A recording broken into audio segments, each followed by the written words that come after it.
Good afternoon.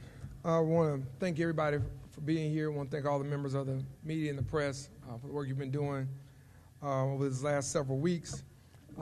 Just want to start off by, again, conveying all the support that we've had from not only this community but from around the country to those victims of the mass shooting that happened here on October the 4th.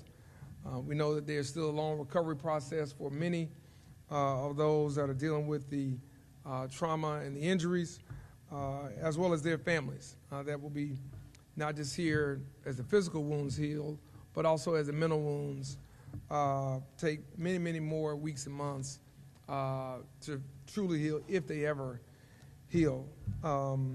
But we also know that means our city is also in the healing process. And we continue to deliver on our promise for justice. We have arrested 4 suspects in this incident, and we expect all those tied to them to be held accountable. That progress reflects the tireless work of the Montgomery Police Department under Chief Jim Grayboys and the collaboration of our law enforcement partners, including the Montgomery County Sheriff's Office, the Alabama Law Enforcement Alabama Law Enforcement Agency, the Alcohol, Tobacco, and Firearms, ATF, FBI, and the U.S. Marshal Service. We want to explicitly call them out because all of them have been integral in the process that's been going on here. So from the sheriff and police chief to those at the state and federal levels, we say thank you for your work, for your investment, your energy, and technology and expertise. This coordination has not only been critical in this case, but in multiple recent investigations that are making Montgomery safer. We want to thank everybody in the community for the role they played. We want to thank everybody who has given us a tip or a suggestion as well to help bring all of those to justice. Let me be clear. This investigation is not over. It is not over by a long shot. We will continue to pursue every individual involved, whether they pull the trigger, help conceal evidence, or try to obstruct justice. Everyone responsible will be held accountable. From the start, I said that violence would not define Montgomery, and we meant just that. We will not allow criminal acts to overshadow the strength and resolve of this community. At the same time, we're doubling down on prevention and community engagement, expanding surveillance and communication systems, investing in recruitment and retention, while building on initiatives like our Together We Rise initiative and the Office of Violence Prevention. When tragedy strikes, we have found that some people look to turn pain into politics. That doesn't help the victims, it doesn't help the community, and it doesn't make our neighborhood safer. Real leadership means showing up, staying steady, and solving problems, not trying to score cheap political points to win the day or the week. We are focused on results and outcomes, on arrests, on prevention, and on partnerships that move Montgomery forward. With that said, I'll turn it over to Chief Grayboys for an update on this investigation. Thank you. Thank you, sir. Good afternoon, and thank you all for being here. I want to begin by thanking our law enforcement partners, of course, local, federal, and state. It is of note that all of the work that we did with Montgomery Sheriff's Office, Alabama Law Enforcement Agency, ATF, Fusion Center, Otago County Sheriff's Office, FBI, U.S. Marshals, the Montgomery County District Attorney's Office, the Alabama Attorney General's Office, and the U.S. Attorneys has all worked together to handle this case and move it forward. Of course, move it forward with the arrests of the 4 individuals. Now, their collaboration and their dedication have been vital to helping us solve these violent crimes and bring to justice to the victims and their families. But I want to provide updates on several major investigations that show both the progress we're making and some of the ongoing challenges we faced. First, 4 individuals have been arrested in connection to the October 4th mass shooting. The first, a juvenile male, The second, Dontavius McGee, and the third, Kiamonte Hood. Each of these three subjects have been charged with 1 count of capital murder, 9 counts of assault in the first degree, and 3 counts of assault in the second degree. A fourth shooter on the scene, Javoric Whiting, has been charged with 1 count of attempted murder.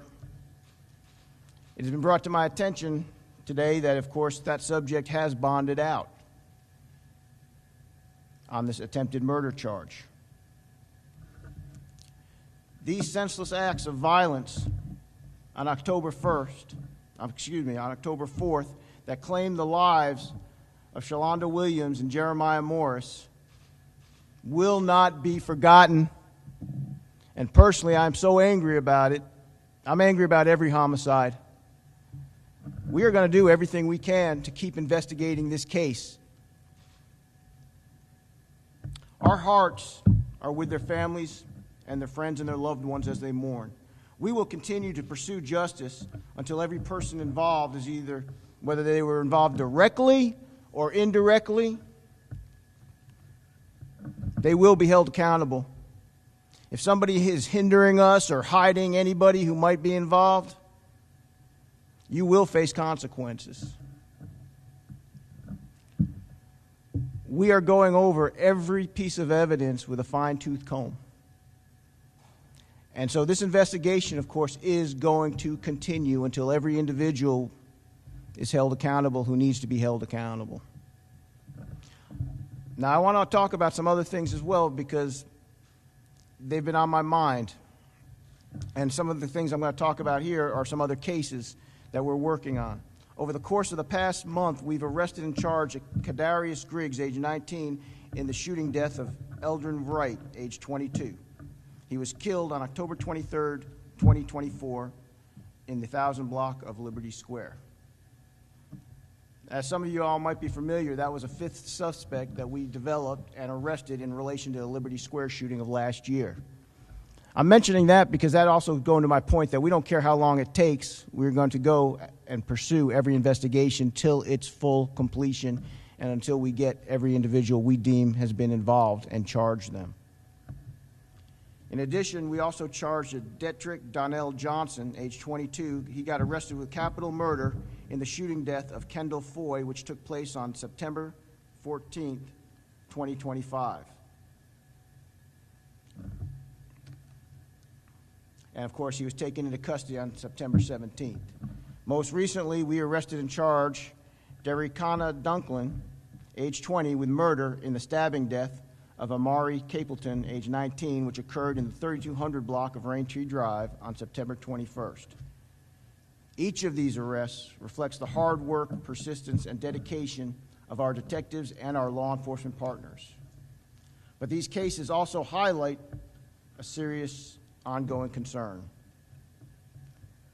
Too often, violent crimes are committed by individuals who are already out on bond for other serious offenses. This pattern of repeat violence puts our community and our officers at risk. I am again calling on our judicial system to partner with us in ensuring that violent offenders are held accountable and do not have the opportunity to reoffend. True public safety requires follow-through from the first arrest to the final resolution. In the past 30 days, 57 individuals have been arrested on felony charges here in Montgomery. Some of these arrests are connected, actually, to these major investigations, while others involve separate violent crimes. Each arrest represents a step towards restoring safety and trust in our community. To the parents and guardians of Montgomery, I want to speak directly to you. Know where your children are and who they're spending time with. Talk to them about the choices they are making. Talk to them about the people who they surround themselves with. Your awareness and guidance can prevent tragedy. Our police department remains fully committed to protecting the city. We will continue to work alongside our law enforcement partners, our community, and our judicial system to ensure justice is served and that Montgomery remains a safe place to work, live, and raise a family.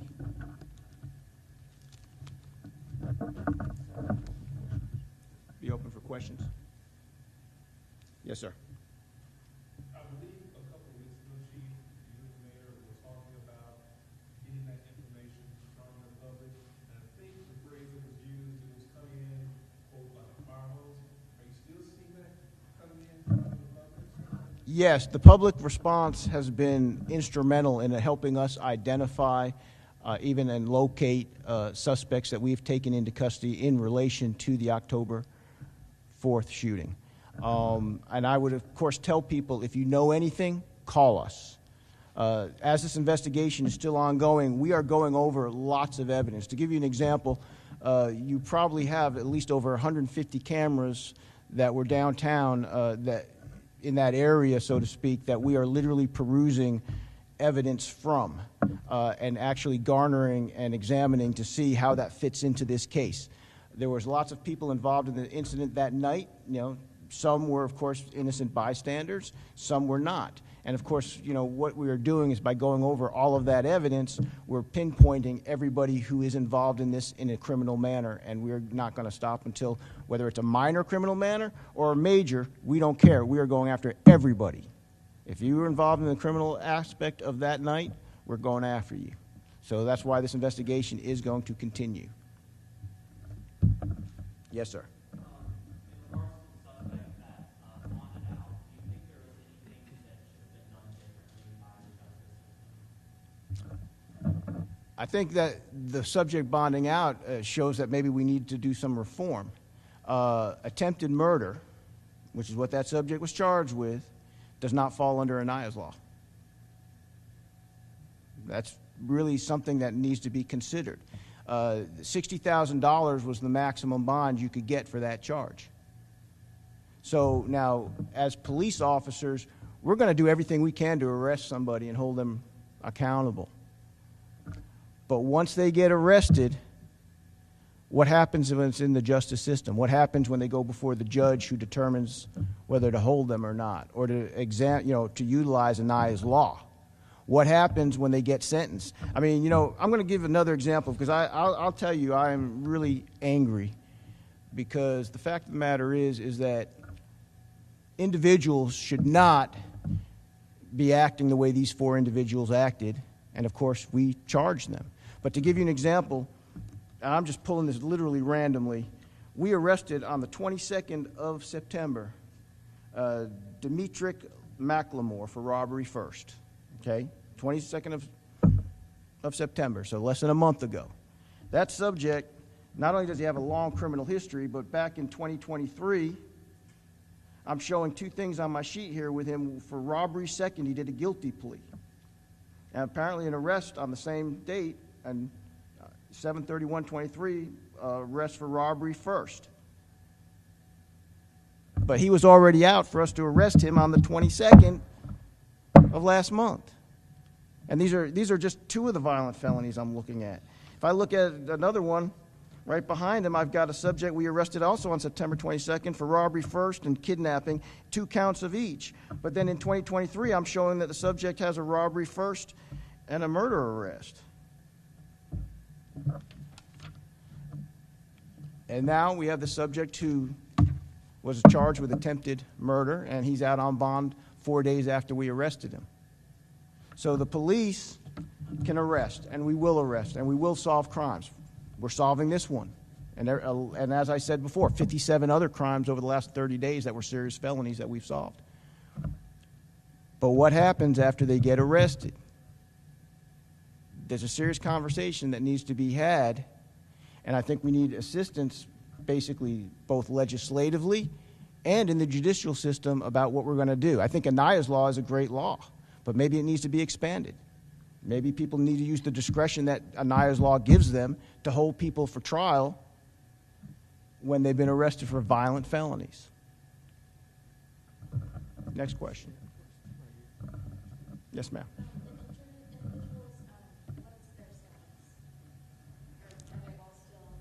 It has not. I have not been notified of any changes to their status. As I am presently aware, 3 are still considered life-threatening.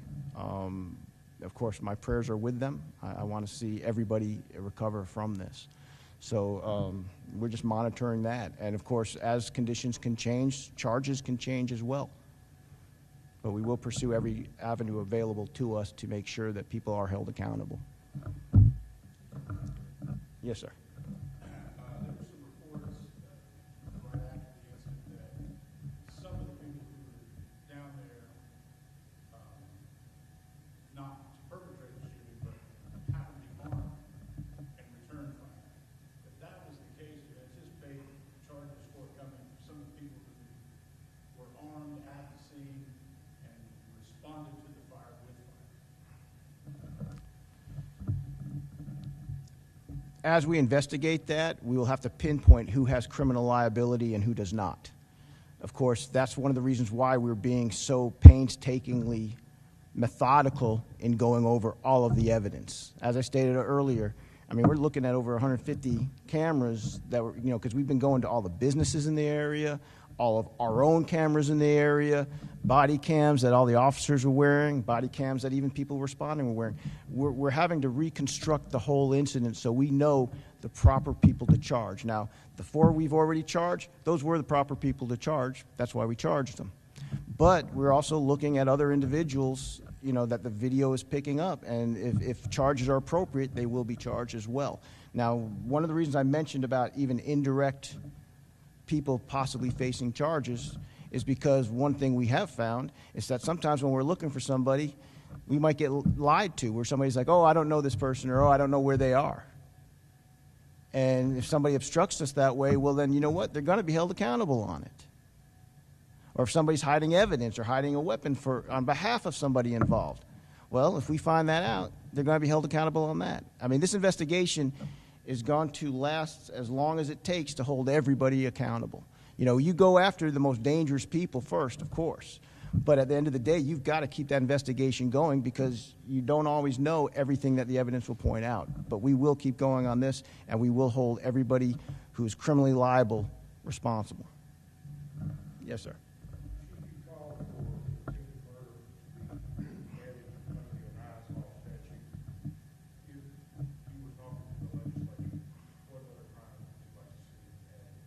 I'd like to add all the violent crimes to that. If you have a crime with violence, if you have a crime where somebody was injured, it should be added to it. One of the key elements for a police officer to make an arrest is, of course, you have to have that evidence showing that the person you're arresting committed that violent act. And then, once you put them in jail for that, if that person is constituting a danger to the community, then they need to be held until it's time to go to trial. I mean, one of the key things about it is, as I stated before, we've just arrested somebody for attempted murder, and 4 days later, they're out. Should it be that easy to get out when you're arrested for attempted murder? That's a question for legislators. Yes, sir.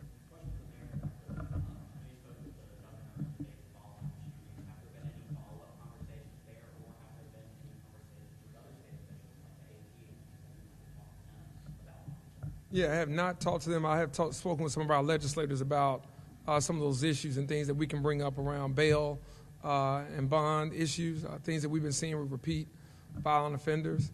I think there have to be some exceptions to these rules. When you injure multiple people, we're seeing mass shootings take place, unfortunately, more and more in our society.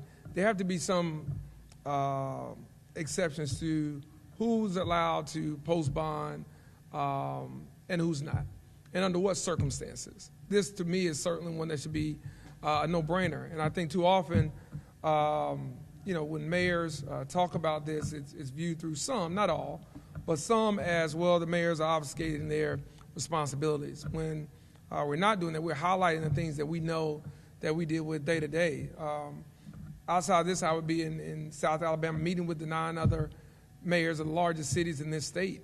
And there's not a session that goes by when the Big Ten Mayors Association gets together. We aren't talking about public safety and what things need to change. And that's a bipartisan group of mayors that represents various portions of this state.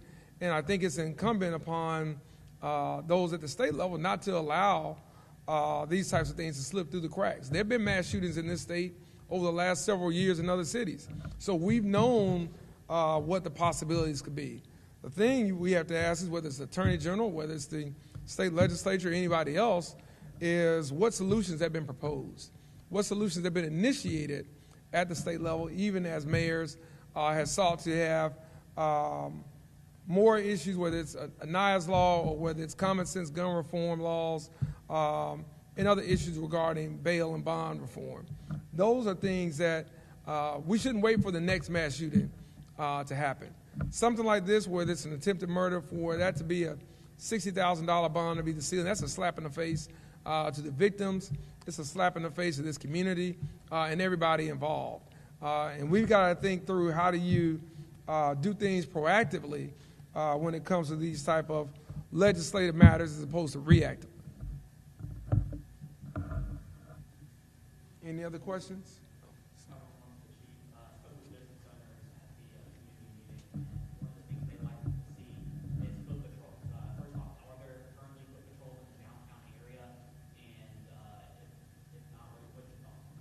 Yeah, I think one thing you'll see is, of course, this made us reevaluate a lot of things. And one of the things that we've done is we have upped our patrols downtown. In fact, even changing some of the locations of where some of our officers are actually posting, both in their vehicles and on foot. In fact, one thing I mentioned at the meeting you were talking about is, one, loitering. We have zero tolerance for that. And the other thing with downtown is zero tolerance for those open containers. We're not going to tolerate anybody trying to hang out and have an impromptu party downtown. So I will flat out tell you that's done.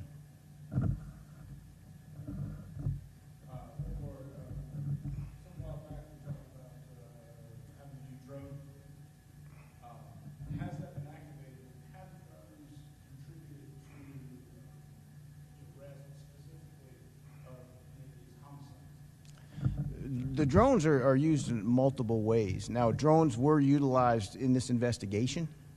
I won't specify how because I do not want to compromise our strategic and tactical uses, but they have been utilized in this investigation. But we've also utilized them also in patrol. We've also utilized them in things related to our special operators, our SWAT teams. So drones have, we activated our drone fleet, so to speak. Of course, we're still building it because I want to get it bigger. I started it with 4, and I intend to get it even larger. And but it was very instrumental. Just a quick follow-up. I know the commercial availability of drones has been hindered by some of the terrorists. Is that not affecting you? It has not affected us in that way. The key thing about getting drones for law enforcement is making sure you get drones that have the technical capabilities to do what you need them to do. We can't just get an off-the-shelf drone. We have to get a drone that has capabilities that allow us literally to see through walls, you could say. So those are specialized tools, but one thing we have found is it has not hindered us in any way, shape, or form, and we'll continue to do what we need to grow our drone fleet. Thanks, everybody. Thank you.